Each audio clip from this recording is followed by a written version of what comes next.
Assalamualaikum warahmatullahi wabarakatuh, Sobat RH sekalian. Jumpa lagi kita di channel yang keren ya. Keren Nopal. Ya, Sobat RH sekalian, saya sedang di luar ya, di luar Jakarta sedikit. Ya, makan-makan sama keluarga. Dan mau mengambil satu video ya mengenai pertemuan AHY dan Anies Baswedan yang pastinya luar biasa, Sobat Era sekalian ya. Dalam 3 bulan ini Anies AHY sudah bertemu 3 kali. Apakah ini mengindikasikan bahwa mereka akan berpasangan? Kita lihat saja, tapi coba kita bahas ya. Oke. Dan ini barangkali jauh lebih ringan bagi Anies Baswedan ketika AHY sepertinya sudah menjadi sebuah pilihan ya. Mungkin ada keunggulan AHY yang tidak dimiliki Hovifah, walaupun ada juga sudutnya. Tapi kita coba bahas dulu ya. Anies dan AHY kembali bertemu hari ini, pertemuan ketiga dalam sebulan. Oke. Kompas.com. Anies Baswedan dijadwalkan kembali bertemu dengan Ketua Umum Partai Demokrat Agus Harimurti Yudhoyono yang sudah terjadi ya. Koordinator juru bicara Partai Demokrat Herzaki Mahendra menyatakan dalam pertemuan Anies AHY menyampaikan gagasan soal perubahan dan perbaikan yang mereka tawarkan kepada masyarakat ya. Dan pertemuannya sudah terjadi. Kita tadi lihat ya bagaimana luar biasanya mereka.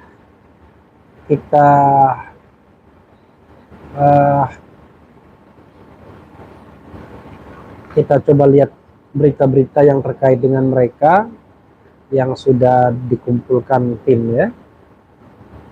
Misalnya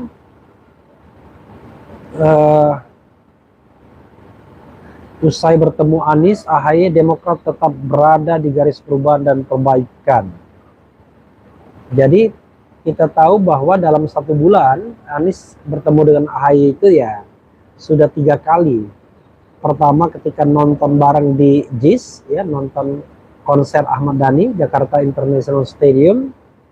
Kemudian yang kedua hadir di BKMT, Badan Kontak Majelis Taklim, dan yang ketiga Anies langsung menyambangi Partai Demokrat untuk bertemu majelis tinggi.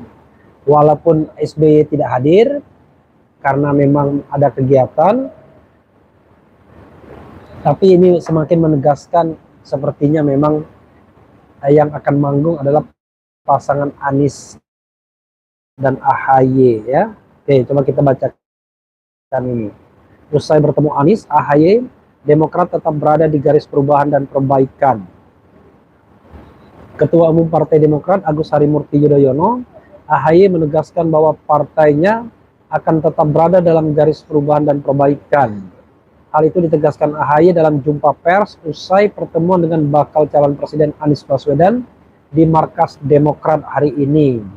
Kami menentukan bukan hanya sikap tapi keputusan yang bulat bahwa Demokrat akan tetap berada dalam garis perubahan dan perbaikan, kata AHY di kantor DPP Demokrat Jalan Proklamasi.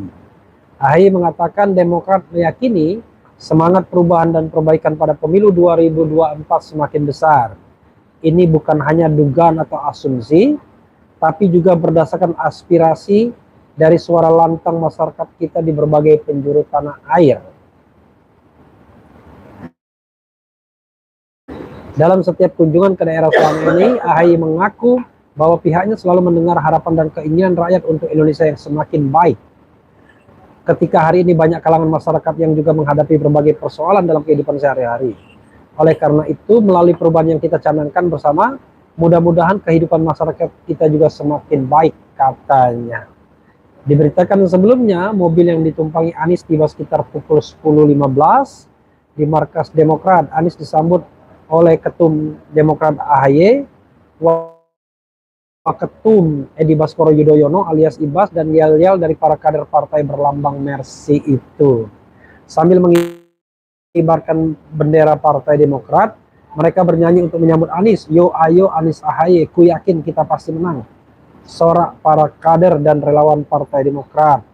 Diketahui PKS, Nasdem dan Demokrat mendukung mantan Gubernur DKI Anies Baswedan. Ketiga parpol itu menggagas koalisi perubahan. Nasdem mendeklarasikan Anies sebagai bakal capres 2024 pada Senin 3 Oktober 2022. Sedangkan PKS mendeklarasikan Anies sebagai bakal capres di kantor DPP PKS tanggal 23 Februari ya. Adapun Demokrat melalui ketua umumnya AHY menyatakan dukungannya untuk Anies maju sebagai capres 2024. Penegasan AHY disampaikan usai melakukan pertemuan selama sekitar 2 jam dengan ketua umum Partai Nasdem Surya Paloh.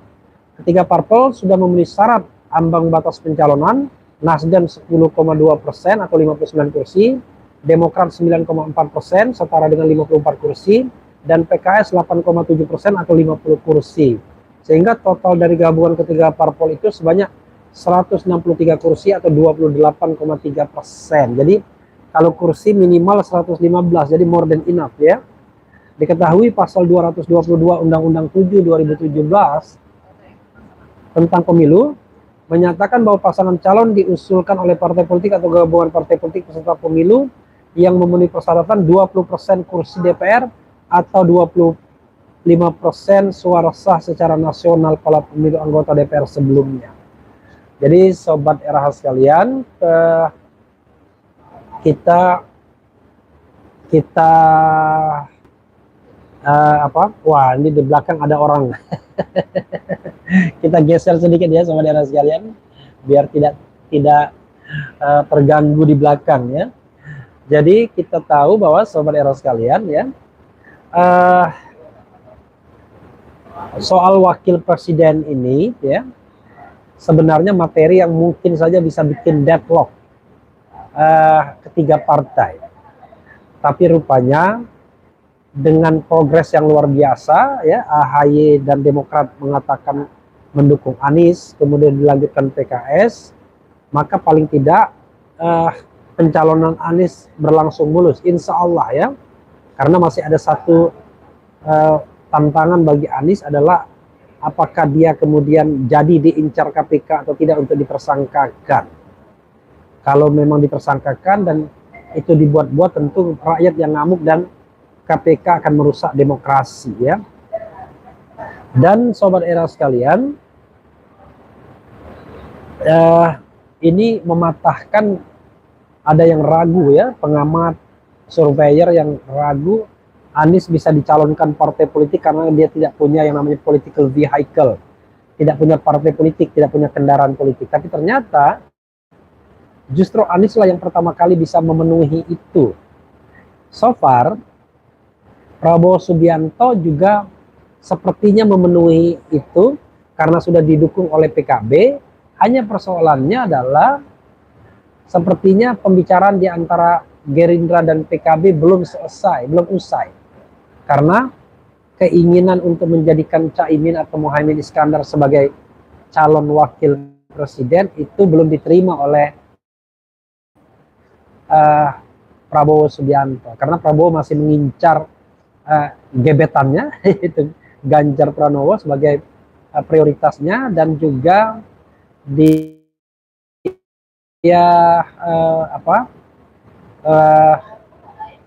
mengincar Khofifah Indar Parawansa ya, Ninopal. Jadi sobat sekalian, ya kita lihat nanti bagaimana kelanjutan ke depannya ya. Fokus kepada apa yang saya sampaikan ya, jangan di samping saya. Ya sobat era sekalian, jadi dua pasangan ini hampir pasti, tetapi peluang Prabowo masih questionable. Nah sekarang tinggal yang ketiga dan kemungkinan keempat, karena seandainya Anies tetap hanya dengan 3 partai ini, maka ada beberapa skenario, yaitu skenario bahwa satu ya, skenario dua pasangan. Jadi skenario dua pasangan ini semua partai politik itu akan bergabung menjadi satu melawan Anies Baswedan, yaitu paling tidak 6 partai politik yang ada di Senayan, mulai dari PDIP, Gerindra, sampai partai yang terkecil yaitu P3. Itu skenario pertama. Skenario kedua, akan ada 3 pasangan, yaitu Ganjar Erik kelihatannya, Prabowo Muhaimin dengan Anies AHY. Itu skenario 3 pasangan. Tapi bukan tidak mungkin ada skenario 4 pasangan ketika KIB dan PDIP itu mengajukan calon presiden yang berbeda. Saya terus terang dari hati yang terdalam menginginkan ada 4 pasangan, biar pilpres kita jauh lebih rame ya, lebih kompetitif dan lebih menunjukkan kualitas calon-calonnya ketimbang calon-calon yang dipaksakan 2 saja. Kita lihat, karena penentuannya ada di 2 poros utama, yaitu poros Istana dan poros Teguh Umar. Itulah sesungguhnya penentuan. Bahkan Prabowo Subianto pun bergantung pada poros Istana. Seandainya Istana tidak mengizinkan Prabowo Subianto maju sebagai capres, maka bisa saja dukungan PKB itu akan ditarik dan dialihkan ke Istana. Karena ya gosip-gosip tetangganya PKB memang diperintahkan untuk mendukung Prabowo Subianto. Jadi semacam pembagian peran ya. Jadi KIB bikin koalisi sendiri ya. Kemudian PKB itu dukung Prabowo. Jadi for the time being kaki Istana ada di KIB dan kemudian ada di Prabowo Muhaimin. Nah sekarang tinggal menunggu bagaimana sikap PDIP Megawati, sikap Teguh Umar. Apakah mereka akan gabung dengan KIB? Apakah mereka akan gabung dengan Prabowo? Apakah mereka akan standing alone, berdiri sendiri untuk memajukan calon sendiri? Kalau kita ingin demokrasi yang sehat, ya tentu saya harapkan mereka mengajukan calon sendiri. Jangan sampai kemewahan yang mereka miliki tidak mereka manfaatkan sebaik-baiknya. Maka harapan saya, ya calon itu jadi 4, yaitu pasangan Anies AHY, Prabowo Muhaimin atau Prabowo Khofifah atau whoever, kemudian Ganjar Erik dengan KIB-nya, dan Puan whoever dengan siapapun. Walaupun skenario untuk memecah Ganjar dan Puan bukanlah skenario yang mudah. Karena Ganjar tanpa PDIP kelihatannya tidak terlalu powerful. Karena itu Istana selalu menunggu apakah kemudian PDIP dan Megawati akhirnya tetap mengajukan Ganjar Pranowo atau mengajukan calon lain. Karena kalau yang diajukan Puan Maharani belum tentu Istana mau ikut. Itu persoalannya sahabat era sekalian.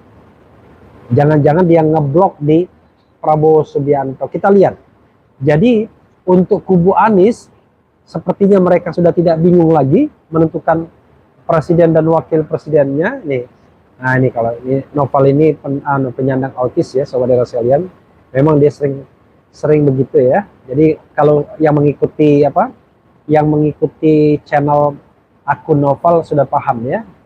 Pal, semangat Pal. Oke ya. Ya, itu saja sobat era sekalian. Duduk santai saya sambil makan-makan dan juga membuat konten ini ya. Wassalamualaikum warahmatullahi wabarakatuh. Ciao.